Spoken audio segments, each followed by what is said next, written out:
All right, let's do it again. Another 5 minute post game show, courtesy of Post Game Pines.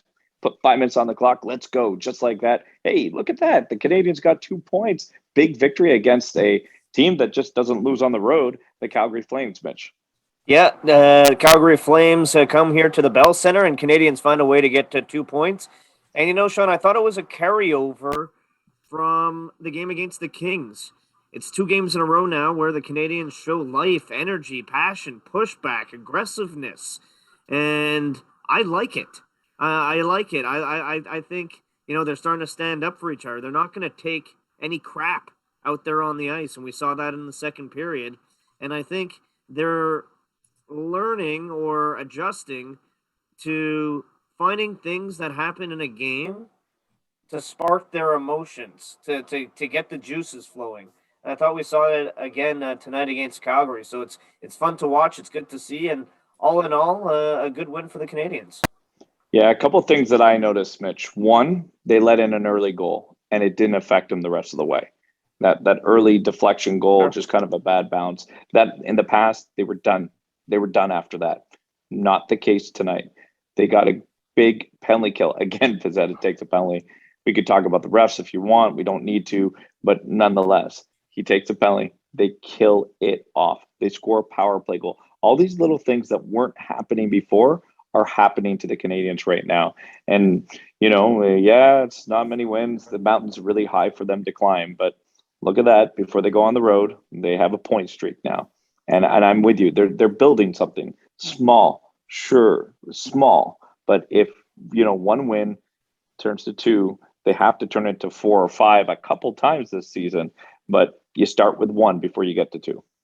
Yeah, like you talk about the mountain. You can't look at the top of the mountain when you're at the bottom. Yeah. You got to look at taking one step at a time. I hate the cliches, but it's really true. And if I'm the Canadians, I would take a look at a team like they saw on Tuesday when they played the Kings and say, well, the Kings were really bad when we played them in LA. They won that game, and it kind of slingshotted them forward. And now they've won 7 games in a row after they beat Ottawa tonight. So why can't we? I look at us on paper, and I'm saying this as if I'm a player on the Canadians. If LA could roll 20 games, 7 games in a row after a tough start to the season, why can't we do the same? And I think they can. It's you can't look at down the road. You have to just take it with what's in front of you. And now on the schedule, they have a beatable team in Detroit. They beat them twice already on Saturday. So you keep putting one foot in front of the other, in my mind. Yeah, another player I'd love to talk about because on our last 5 minute post game show, we didn't really have enough time to talk about Nick Suzuki. I thought he was outstanding in that LA Kings game, got no points. Here he gets the game winner. I mean, again, Nick Suzuki is doing some special things out on the ice, and I'm starting to see that level coming in and game out. It's 5, 6 games in a row that I'm seeing high end, high level Nick Suzuki.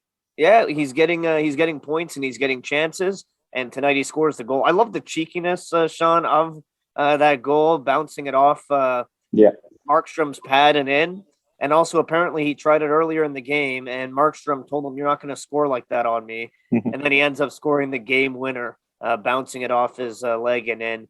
Listen, it's too bad that Suzuki got off to the start that he did, because I think the 3 guys who didn't play well early in the season have really elevated, and they're young players: Evans, Romanov, and Suzuki. I think the last 3 or 4 games they've been the better players for the Canadians, and I feel like if those guys played the way they're playing now at the beginning of the season, we wouldn't be talking about this big mountain or this hole that they've dug. But it's where they are. But it's good to see that the young players that started slow are starting to find their games. At least they're getting their feet underneath them.